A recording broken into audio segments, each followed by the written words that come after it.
Bueno, vamos a estar orando, hermanos. Vamos a pedir a nuestro Dios que bendiga este estudio de la mañana. Vamos a orar, acompáñenme a orar, hermanos. Padre, Señor, damos gracias por este momento, Padre, que tú nos has dado para estudiar tu palabra, Señor, para traernos con bien a este lugar de reunión, Señor. Tu palabra, Señor, va a ser estudiada, permite que tengamos discernimiento de lo alto, conocimiento, Padre, de parte tuyo, danos sabiduría y entendimiento para comprender toda la Escritura. Y te damos gracias, Señor, por todas las cosas que han sucedido esta semana. Gracias por todo lo que nos has bendecido esta semana, por nuestra familia, por nuestros amigos, Señor, y porque tú nos has traído con bien a este lugar. Te damos gracias, bendícenos y cuídanos. En el nombre poderoso de Cristo Jesús oramos. Amén. Amén. Bueno, hermanos, continuamos con el libro de Apocalipsis. Vamos a dar inicio nuevamente y continuidad a este libro. Hoy vamos a estar examinando 5 versículos, hermanos. Apocalipsis, sabemos que es el libro que el apóstol Juan, estando en Patmos, le fue revelada toda la palabra de Dios, y ese mensaje exclusivo era, aparte para nosotros hoy en día, dirigido a las 7 iglesias que aparecen allí, como está nombrado en Éfeso, Esmirna, Pérgamo, Tiatira, Sardis, Filadelfia y la Odisea. Cada una de ellas tenía puntos que Dios estaba alabando, donde Dios estaba enalteciendo a la iglesia, y habían puntos donde Dios estaba exhortando a que fuesen al arrepentimiento y cambiaran de idea de las cosas que estaban llevando mal en la congregación.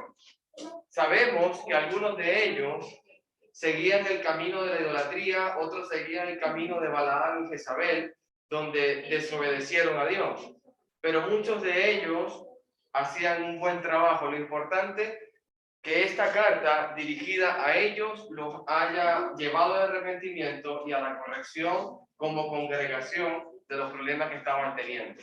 Entonces, luego que ellos entendieron esos problemas que tenían ellos, Dios les da a ver el futuro cercano, desatado por un pergamino que estaba viendo el apóstol Juan en el reino de los cielos, que tenía 7 sellos.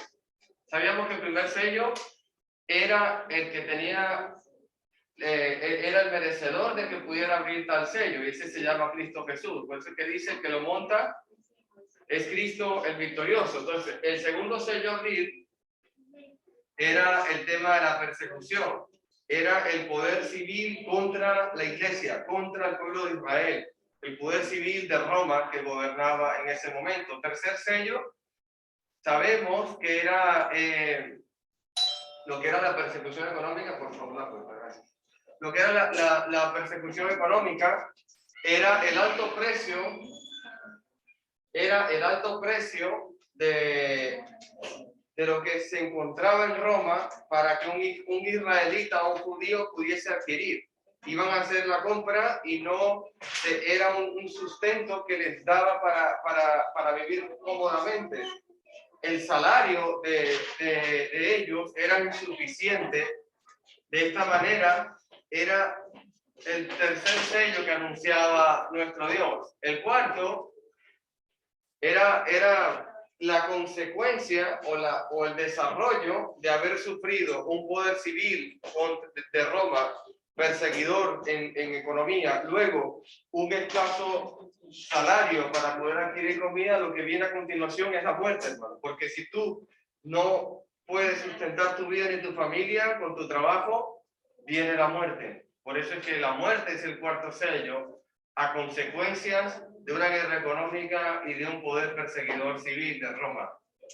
Quinto sello, los mártires que ya habían partido, los hermanos en Cristo de la iglesia primitiva del tiempo que estamos hablando, año 90, de las iglesias del Apocalipsis y en general, estaban en el altar, debajo del altar, pidiendo a Dios en cuanto iba a vengar la muerte de Jesucristo, porque todavía habían hermanos que seguían sufriendo, y la palabra de Dios había dicho que ellos iban a resucitar en el día postrero. Entonces están pidiendo una venganza, no, están pidiendo que la palabra de Dios sea cumplida, que Dios sea resucitado y que también sus hermanos pasen de una vida de tormento a una vida nueva. Eso es lo que es el quinto sello. El sexto sello era el anuncio de que todo esto iba a empezarse a desarrollar. ¿Y a quién iba a empezar? ¿Por dónde iba a empezar? Por la casa, hermano. Este sexto sello iba a hacer sufrir, iba a hacer dañar al pueblo de Israel, pero ellos iban a tener un sello. ¿Se acuerdan cuando estudiábamos que los 144, los llamados 144, pertenecen a la iglesia que está en el año 90 en la tierra? Y por tener ese sello de Dios, y Dios no iba a permitir que ellos fueran muertos eternamente. El sello hace que la persona, aunque muera físicamente, no muera eternamente alejado de Dios. Entonces, el propósito de ellos y de nosotros, en este caso, cuando estuvimos estudiando la gran multitud, que entramos nosotros con la gran multitud, es que con la muerte no existe el fin eterno para con Dios, sino que con la muerte vamos a ser trasladados en un abrir y cerrar de ojos, transformados de un cuerpo carnal a un cuerpo incorruptible. Y esto es algo importante que quiero resaltar. Este texto destruye la idea de que el número de los salvos irán al cielo y será limitado a cierto número de fieles. Recordamos, clase anterior, que esto era totalmente falso, ya que la multitud era innumerable. El número de los fieles que había pasado en esta vida en la presencia de Cristo era innumerable. Mensaje principal de la clase anterior, que los cristianos del primer siglo eran, al morir por causa de una terrible persecución y gran tribulación que estaban viviendo, como estábamos hablando de lo que ocurría con los sellos, los fieles iban a pasar de una vida perfecta delante del trono de Dios. No importa la persecución económica, no importa la falta de dinero para comprar la compra, sino que ellos iban a pasar una vida perfecta. El mensaje principal para nosotros, ¿cuál es? Que después de la prueba de esta vida, nos espera una vida perfecta en la presencia de Cristo. No importa lo que estemos pasando. Sabemos que Dios nos va a dar vida eterna, nos las ha dado y debemos permanecer en Él. Y hacíamos esta pregunta: ¿quién podrá sostenerse en pie? El que esté fiel. Por lo tanto, ahora tenemos confianza, venga lo que venga. Por lo tanto, ahora van a hacer daño a la tierra. ¿Quién? Dios. Lo está anunciando. Ahora sí puede abrir el séptimo sello, que es el que vamos a ver hoy en Apocalipsis. Empezamos con la clase. Séptimo sello, Apocalipsis 8. Hay unas trompetas que van a ser sonadas en paralelo con este sello, este último sello. Entonces, las trompetas de juicio siguen a los sellos de la persecución y la tribulación. El anuncio de este juicio a través de las trompetas no es algo nuevo, ya lo vamos a estar estudiando. Y va a ser la retribución contra los perseguidores de la iglesia. Al mismo tiempo, sirven para llamarlos al arrepentimiento. Cuando Dios trae juicio a una nación, me hace acordar a mí a los de Nínive. Quizás los de Nínive en 40 días, si no se arrepintiesen, iban a ser destruidos. Pero también Dios les da la oportunidad de que si se arrepienten de su maldad, Dios les perdonaría la vida. Cuando sonase la trompeta de ese sexto sello que se había anunciado que se está cumpliendo en el séptimo sello que estamos estudiando, ellos le iban a llamar al arrepentimiento. O sea, Dios realmente está ejerciendo juicio, yo debería de cambiar mi vida. A Jehová de los ejércitos. Este juicio cae sobre el mundo impío y perseguidor llamado espiritualmente Egipto. Vamos a leer Apocalipsis 11:8, por favor. El que no tenga lo puede leer. Apocalipsis 11:8. Amén, hermano. Sus cadáveres quedarán tendidos en las calles de la gran ciudad, las insensibles de la cual se llama Sodoma. Y también Egipto, donde el Señor de ellos fue crucificado. Amén, hermano. Amén. Entonces, ¿cómo le llama Dios a ese impío o a ese mundo perseguidor o a ese mundo que va en contra de la congregación de Apocalipsis, de las 7 iglesias del primer siglo, ¿Cómo le llama Dios? Espiritualmente llamado Sodoma y Egipto. Ese pueblo se llama Sodoma y Egipto. Inclusive, también ese pueblo perseguidor, ese mundo impío, ha crucificado a nuestro Señor Jesús. Es lo que dice Apocalipsis 11:8. Entonces, ¿qué es lo que sucede? Que no hacen daño al cristiano fiel porque él ha sido sellado. Y aunque muera, en estos juicios que están anunciados, avanza una vida perfecta delante del trono de Dios, que estudiamos en el capítulo 7. ¿Qué le sucede al cristiano que muere? Va a la presencia de Dios. ¿Qué le sucede al impío que muere? Va al castigo eterno que Dios ha preparado para él. El séptimo sello y el incensario de oro. Apocalipsis 8:1, ¿quién lo puede leer, por favor? 8:1. Amén. Cuando el Cordero abrió el séptimo sello, hubo silencio en el cielo durante una media hora. Amén. Entonces, ¿quién rompe el último sello? Dios, nuestro Señor Jesucristo, el Cordero. Rompe el sello. Hubo silencio por todo el cielo durante media hora. Yo pregunto, ¿en el cielo hay tiempo? Vamos a analizar el versículo. ¿Saben por qué en el cielo, en este preciso instante, hay tiempo? Porque las cosas no han sido destruidas. Cuando todo sea destruido, ya no existirá tiempo mortal para nosotros, no existirá ni esta tierra, ni el cielo, ni nada de lo que existe. Por lo tanto, el tiempo desaparecerá. O serán eternos con Dios, o serán eternos sin Dios. Pero en este caso, como no está hablando del juicio final, y como no está hablando del día terrible de Dios, de la segunda venida de Cristo, para aquel que no está en relación con Dios correcta, y el día maravilloso para nosotros que estamos en correcta relación con Dios, por eso es que este pasaje dice ahora. Fíjate cómo inmediatamente el texto me está diciendo a mí que este séptimo sello no pertenece al juicio final, porque tiene tiempo. Es una característica que puedes observar a simple vista en este pasaje. Entonces, el silencio que resultó cuando Cristo abrió el séptimo sello se debió al juicio terrible que se iba a anunciar enseguida por las 7 trompetas. No nos confundamos con el cántico o quizás con un pequeño pasaje de Apocalipsis que dice ya en el 21 y en el 20 cuando escuchen la trompeta del día final. Las trompetas de Dios han sonado mucho tiempo. Las trompetas han sonado mucho tiempo. No es primera vez que Dios hace sonar trompetas. Por eso es que la vamos a analizar. Versículo 2, por favor.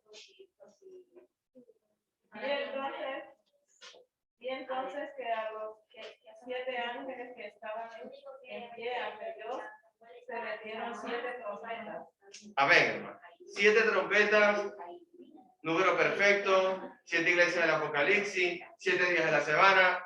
Dios le está diciendo a Juan, interpreta lo que ves. No, Dios le está diciendo a Juan, escribe lo que ves. ¿Ha visto 7? Dios quiere que sean 7, no hay explicación que más se le pueda dar a esto. El tema es que la trompeta sí hay explicación y muy importante. El propósito principal de las trompetas en el pueblo de Israel es para advertir. Vamos al número 10. Libro de Números. No es primera vez que el pueblo de Israel se le ha mostrado el sonido de la trompeta. Era muy común en ellos, era muy cotidiano escuchar esa trompeta. Es la forma en que Dios lo ha designado. Capítulo 10 de Números, verso 1 en adelante, dice la palabra, lo voy a leer.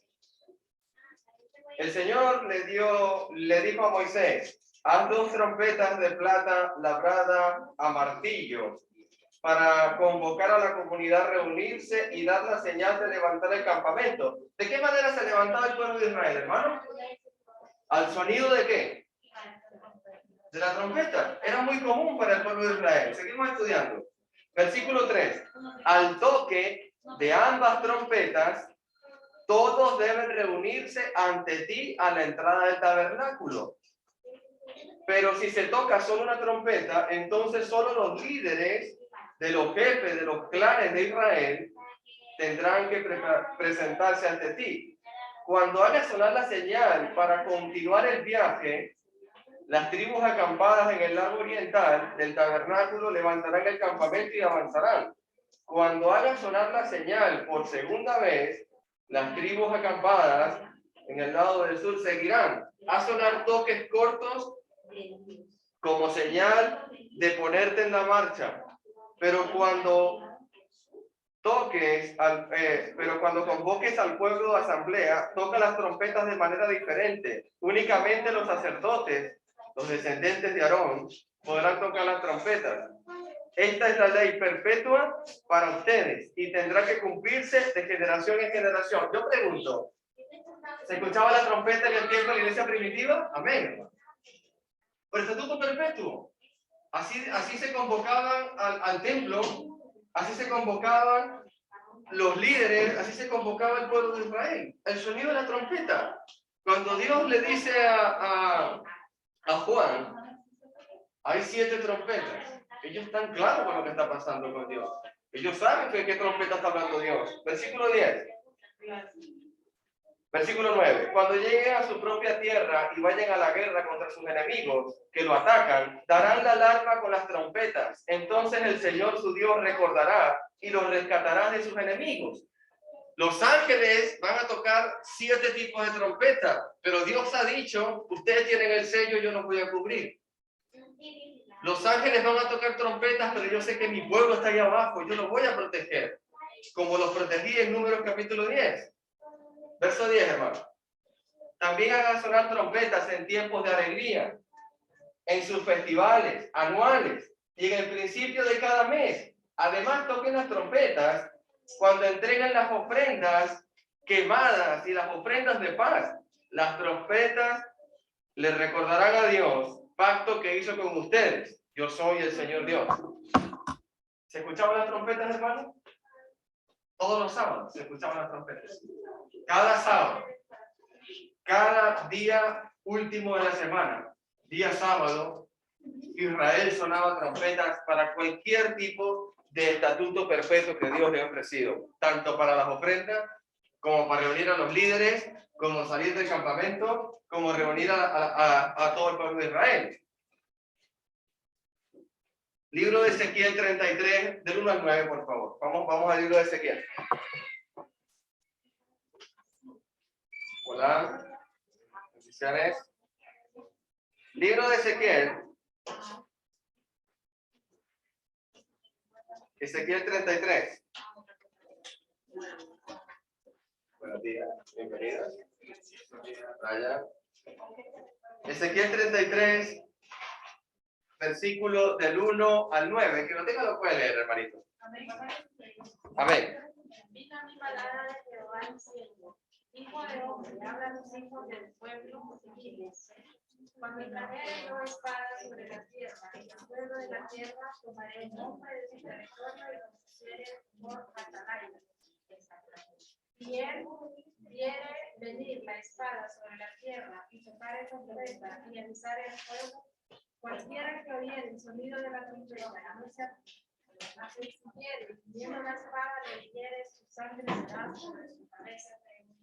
Y el sonido de la trompeta oyó y no se apercibió, su sangre será sobre él. Mas el que se apercibiere librará su vida. Pero si la atalaya la espada y no tocare la trompeta, y el pueblo no se apercibiere y oyendo la espada, hiriere de él a ambos. Este fue tomado por causa de su pecado, pero le mandaré su sangre de mano del atalaya. A ti pues, hijo de hombre, te he puesto por atalaya la casa de Israel, y oirás la palabra de mi boca y lo amonestarás de mi parte. Cuando yo dijere al impío, de cierto morirás, si tú no lo hablares para que se guarde el impío de su camino, el impío morirá por su pecado, pero de sangre yo la demandaré de tu mano.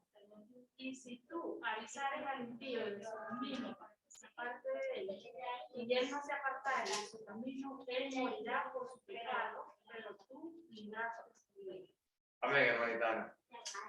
Hemos utilizado Ezequiel 33.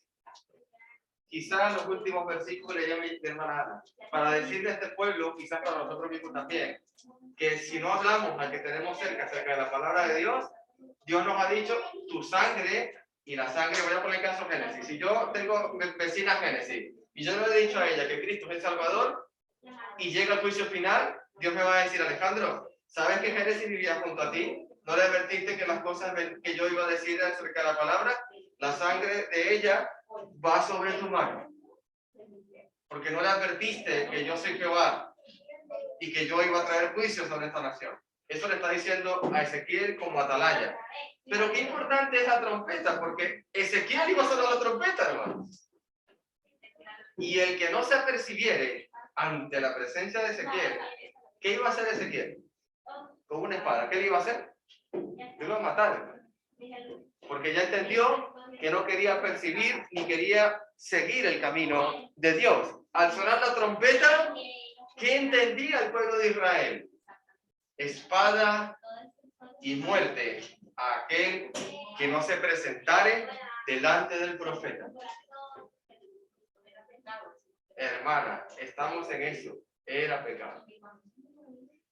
Entonces, cuando vamos al paralelo de Apocalipsis, séptimo sello, y están sonando las trompetas, para el cristiano fiel que conoce el libro de Números, conoce el profeta Ezequiel, está sabiendo que lo que viene es que juicio de Dios.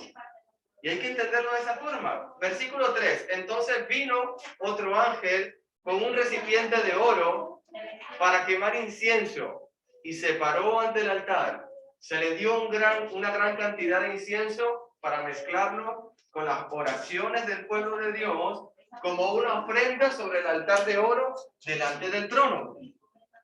Hay mucha información, hermano. Vamos poco a poco. En la escena me está apareciendo otro ángel. Hay ángel con trompetas. Ahora está apareciendo otro ángel que está en el altar de Dios con incienso. El incienso no lo tiene el ángel, se le está dando el incienso. Se le dio una gran cantidad de incienso. ¿Quién le dio el incienso? Puede ser el Padre, puede ser el Hijo, no sabemos. Pero el ángel no posee el incienso. Se lo está dando Dios. ¿Por qué digo esto? Porque vamos a estudiar acerca del incienso.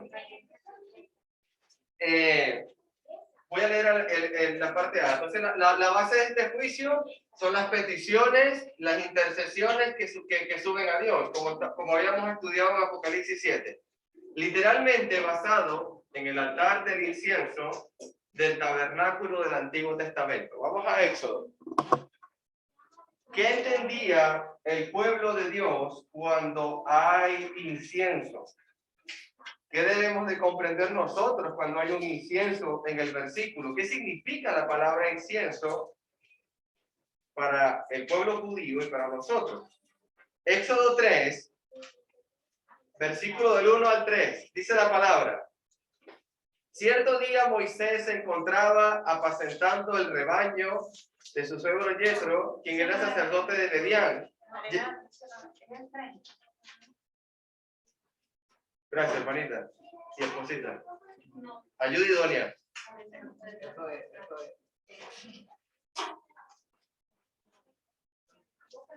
Amén. Ahora sí. Después construye otro altar con madera de acacia para quemar incienso. Hazlo cuadrado de 46 centímetros de largo y de ancho, 90, y 2 centímetros de alto, con cuernos tallados en las esquinas de la misma pieza de madera del altar. Recubre de oro puro la parte superior, los lados y los cuernos del altar, y ponle la moldura de oro alrededor de todo el altar. Versículo 1 nuevamente. Construye otro altar con madera de acacia para quemar el incienso. ¿Qué significa esta ordenanza para Dios? ¿Qué significa esta ordenanza para nosotros? ¿Qué dice Apocalipsis 9:13? Vamos a ver. Apocalipsis 9:13.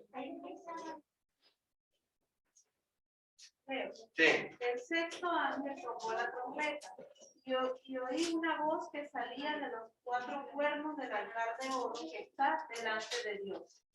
El altar de oro que tiene la forma que fue mandado a construir. Ese altar está observándolo Juan para que Dios le explique a Juan lo que va a hacer. Cuando el sacerdote entraba en el altar, ¿era para qué? Para ofrecer un animal, para quemar incienso, para traer ofrenda. Todo era para que subiese olor fragante ante Dios. Pero todo ese sacrificio era con un propósito. El pueblo estaba, ¿cómo estaba el pueblo? Pecando. Todo el sacrificio es porque el pueblo peca. Todo el derramamiento de sangre es porque el pueblo está pecando. Entonces, el libro de Números, capítulo 4, verso 11, se los leo. Dice la palabra: luego extenderán una tela azul por encima del altar de oro para el incienso y lo recubrirán con tela de cuero de cabra de la mejor calidad. ¿Cómo era el altar? ¿Para qué era el altar? Para derramar sangre, hermano. Los mártires estaban debajo de ese altar. ¿Saben qué representan los mártires? Derramamiento de sangre. ¿Qué decía Apocalipsis 6:9? Ellos están debajo del altar clamando a Dios: ¿cuándo vas a vengarnos? ¿Cuándo vas a la tierra? Verso 4. El humo del incienso mezclado con las oraciones del pueblo santo de Dios subió hasta la presencia de Dios desde el altar, donde el ángel lo había derramado. ¿Qué representa el olor fragante? Pablo nos explica eso en Corintios, diciendo que nosotros somos el olor de Cristo en la tierra. De nosotros hay olor de Cristo, porque en nosotros sube ese olor a Dios. Nuestras oraciones son un incienso que van al mismísimo altar de los cielos. Es importante saber que ese incienso y nuestras oraciones es el significado de lo que está entendiendo Juan y de lo que está escribiendo en Apocalipsis. El ángel no trae el incienso, sino que le fue dado, como dice el versículo. Tal vez por el Señor, no lo sé. Apocalipsis 5:8 dice el incienso. Vamos a leer Apocalipsis 5:8, por favor. Apocalipsis 5:8. Leemos. El que lo tenga lo puede leer. Amén. Tan pronto como lo tomó, los 4 seres vivientes y los 24 ancianos se arrodillaron ante el Cordero. Todos ellos llevaban arpas y también copas de oro llenas de incienso, que son las oraciones de los santos. ¿Qué representa el incienso? ¿Qué representa el incienso en el altar? Lo digo, hermano Lester. Son nuestras oraciones. Las oraciones de la iglesia primitiva del primer siglo, las oraciones de los mártires, las oraciones del pueblo de Dios. Salmo 141:2 y otro que busque, por favor, Lucas 1:10. Vamos a buscarlo. Uno que busque Salmo 141, por favor, y otro busca el texto de Lucas 1:10. Cuando lo tenga lo puede leer, hermanito.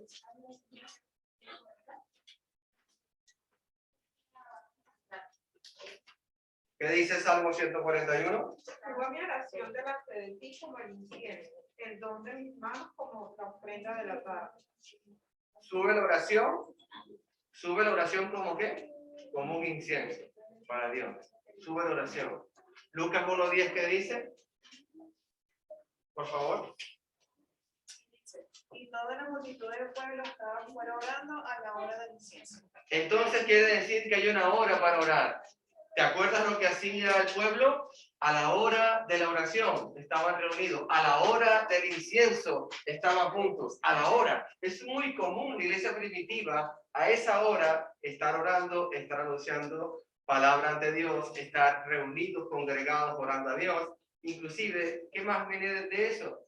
Que escuchaban la trompeta.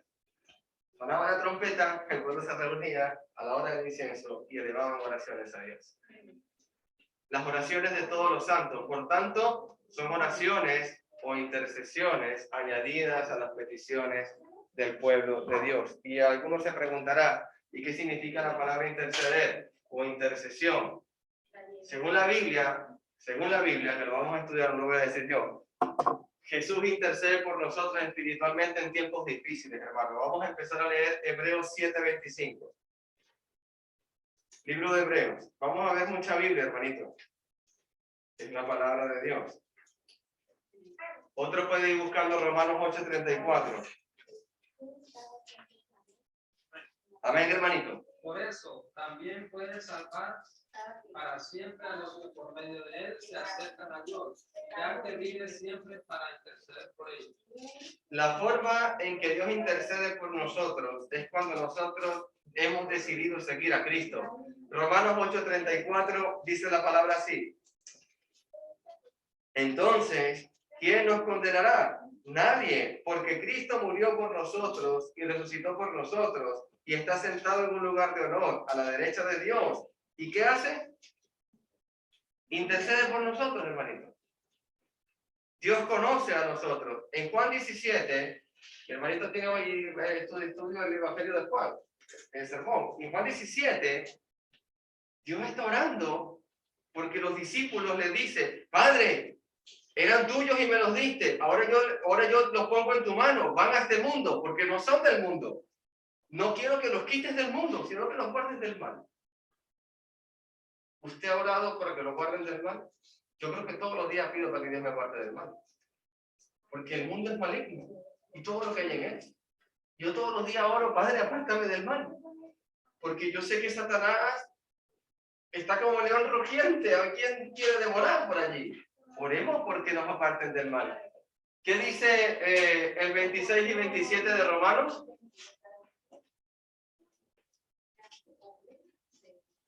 Y el Padre, quien conoce cada corazón, sabe lo que el Espíritu dice, porque el Espíritu, ¿qué hace por nosotros? Intercede, hermano. El Espíritu intercede.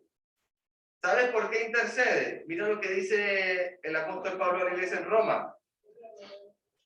Dice la palabra: intercede por nosotros los creyentes en armonía con la voluntad de Dios. Verso 28. Y sabemos que Dios hace que todas las cosas cooperen para el bien de quienes lo aman y son llamados según el propósito que Él tiene para ellos.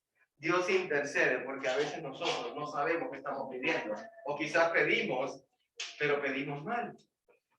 Pero gracias al Espíritu Santo que está intercediendo con nosotros, en nuestra debilidad, en nuestra ignorancia quizás. Voy a usar esa palabra. Ignoramos la voluntad de Dios y quizás estoy pidiendo equivocadamente, pero doy gracias a mi Dios que el Espíritu intercede por nosotros, Cristo intercede por nosotros. Es una bendición para Dios. Sabemos que la oración de petición sube a Dios porque los mártires estaban debajo del altar. ¿Hasta cuándo, Señor Santo y verdadero, no juzgas y venga nuestra sangre en los que moran en la tierra? Apocalipsis 6:10, lo que dice. Pedían el juicio de Dios contra los enemigos de la iglesia. ¿Y qué está haciendo Cristo? Está escuchando la oración y va a derramar el séptimo sello sobre la tierra. Yo pregunto, en sus aflicciones, en sus problemas, en sus conflictos, ¿usted ha orado a Dios? ¿Le ha pedido a Dios que lo ayude? Mi pregunta ahora, ¿Dios le ha resuelto el problema? ¿Dios le ha ayudado? Para los mártires hay un problema. Necesita Dios que vengue la sangre de los que están debajo del altar por el testimonio de la congregación que está en el primer siglo. Y Dios va a responder. Y a nosotros también nos va a responder. Porque como tenemos algo que necesitamos que Dios nos ayude y nos coopere y nos resuelva ese problema, y entramos en oración, el incienso mío llega al altar de Dios y Dios ve mi oración, intercede Jesucristo, intercede el Espíritu Santo, y ¿sabe lo que viene? La respuesta de Dios a la tierra. A resolver el problema. La oración tiene poder. Por eso es que dice Pablo, orar sin cesar. Si alguien está enfermo, llame a los ancianos. Santiago. En esta visión se añade la súplica de todos los santos, más oraciones, mucho incienso, y todas estas súplicas suben a Dios. ¿Cuál es el resultado de cuando tú le pides mucho a Dios? El resultado es fuego. Un apóstol, 2 apóstoles, Jesús, no nos dejaron entrar en la aldea de samaritanos. ¿Quieres que oremos al Padre para que descienda fuego y los mate a todos? No, no hagas eso. No hagas eso, le dijo Jesucristo. El resultado es fuego. juicio y destrucción. Levítico 16, hermanito, vamos a leerlo. Levítico. Vamos a entender un poco este juicio de Dios. Levítico 16, verso 12, dice la palabra.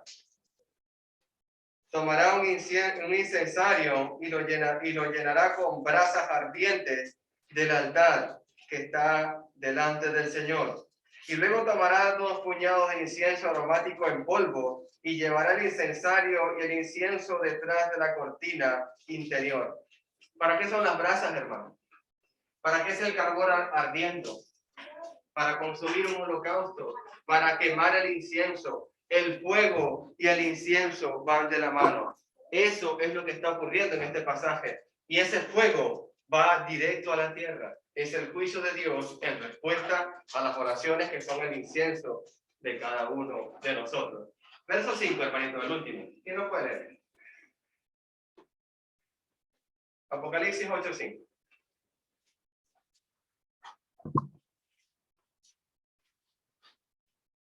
El ángel tomó el incensario, lo llenó con fuego del altar, y ese fuego lo arrojó a la tierra. Hubo entonces truenos, voces, relámpagos y un terremoto. Amén, hermano. No es casualidad ni es una historia de ciencia ficción lo que estamos viendo acá. No es una historia que Juan se le está imaginando que va a ocurrir. Cuando la palabra de Dios ha dicho que va a haber truenos, que va a haber un gran estruendo, que van a ocurrir relámpagos y que va a haber un gran terremoto, hermano, es que va a pasar. Cuando la palabra dicha por el profeta Isaías, capítulo 2, en Jerusalén habrá salvación a todo que invoque al Señor. Cuando vino el profeta Daniel, habrá un reino que jamás será destruido. Y vino el profeta Joel, capítulo 2, en Jerusalén derramaré mi espíritu sobre toda carne. Ellos profetizarán y en Jerusalén habrá salvación. Hermano, el día de Pentecostés se cumplió. ¿Usted cree que este día no ocurrió en la iglesia primitiva? Pues sí ocurrió. Sí ocurrió. Hubo truenos, relámpagos y terremotos. Y Roma fue asediada. Roma fue destruida. Pero también nosotros, como iglesia primitiva, voy a hablar nosotros trasladándome 2000 años. Nosotros que estuvimos ahí con Roma, sufrimos esto. Pero Dios nos dijo que no importaba porque teníamos un sello. Y si tuviésemos ese sello, yo iba a estar con él eternamente. No importa, los mártires estaban ahí debajo del altar. La causa del juicio, los reclamos de los santos mártires. Esa es la causa. Dios actuó. Dios escucha mi oración. Dios oye mi petición. Está escuchando la voz de los mártires, las oraciones de todos los santos y las intercesiones de Cristo en el Espíritu Santo. Apocalipsis 4 y 5 lo acabamos de leer. Los truenos, las voces, relámpagos y terremotos son señales del juicio venidero. Vamos a comparar. Apocalipsis 4 y 5, hermano. Apocalipsis 4 y 5 dice la palabra de Dios. Del trono salían relámpagos y estruendo de truenos. Delante del trono había 7 antorchas con llamas encendidas. Esto es el Espíritu de Dios de 7 aspectos. Apocalipsis 6:12 dice la palabra. 6:12. Mientras yo miraba, el Cordero rompió el 6º sello y hubo un gran terremoto. El sol se volvió tan oscuro como la tela negra y la luna se volvió tan roja como la sangre. Libro del profeta Isaías y libro del profeta Joel hablan de un gran terremoto, hablan de este tipo de profecías. Isaías y Joel miraron a la cruz sin saber lo que era. Isaías y Joel, 400 años aproximadamente antes de la crucifixión de Cristo, Dios le dijo: en Jerusalén habrá tinieblas, en Jerusalén habrá terremotos. ¿Qué pasó con la muerte de Cristo? Isaías y Joel lo vieron.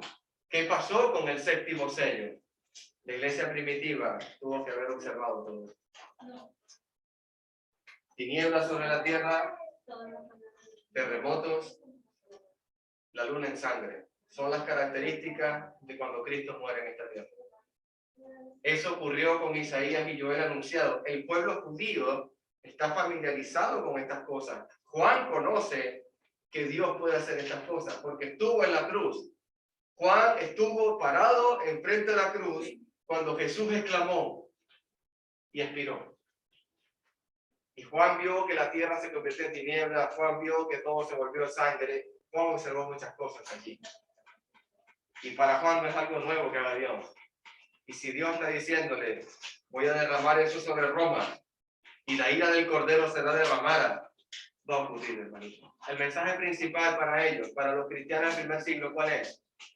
Que Dios oía sus oraciones y en consecuencia iba a tener un juicio contra los enemigos de la iglesia. ¿Cuáles son los enemigos de la iglesia primitiva? Roma, hermano.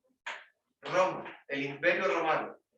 Para nosotros hoy día, Dios oye nuestras oraciones y responde a nuestras necesidades conforme a su buena voluntad. No por mis propios deseos. Cristo intercede por mí, el Espíritu Santo intercede por mí. Yo estoy pidiendo para mis deleites, Dios va a interceder por mí, el Espíritu Santo dice, mira, no le conviene a Alejandro esto. Pablo lo dijo a la iglesia, Señor, no me quites todo para no negarte, pero no me des de más, ¿para qué? Para no apartarme de ti.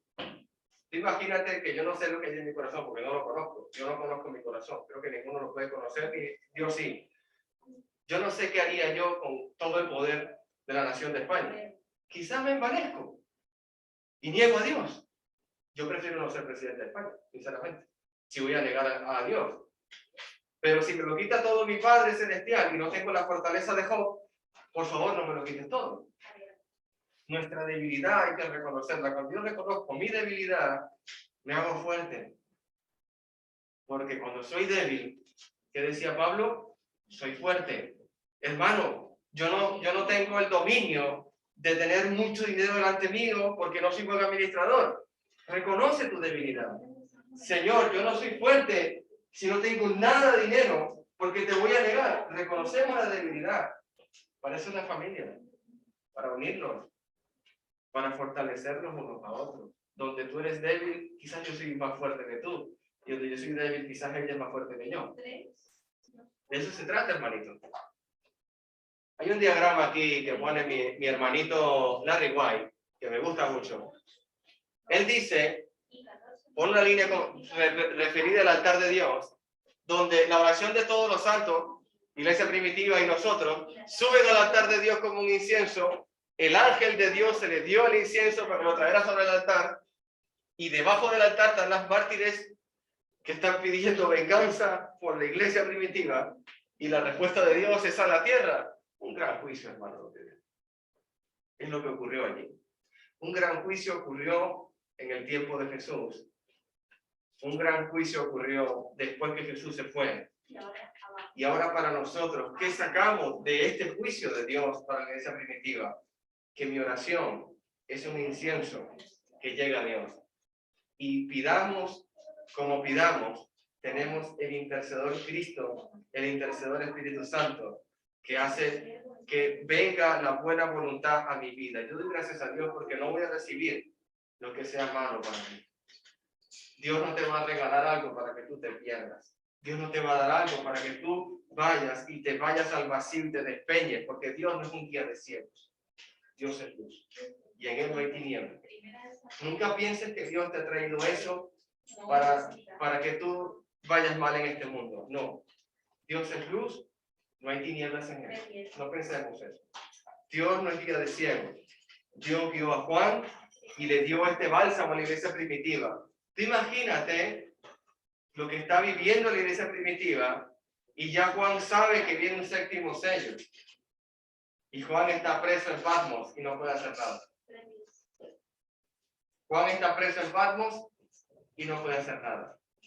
Yo quiero imaginarme que algo le va a pasar a la congregación y yo estoy preso en una isla. Porque me toca enviarle una nota y mandársela, que va de parte de ustedes si obedecen o no. Ese es el tema de Apocalipsis, hermano. Dios les bendiga. ¿Preguntas, comentarios, hermanos, hermanitos?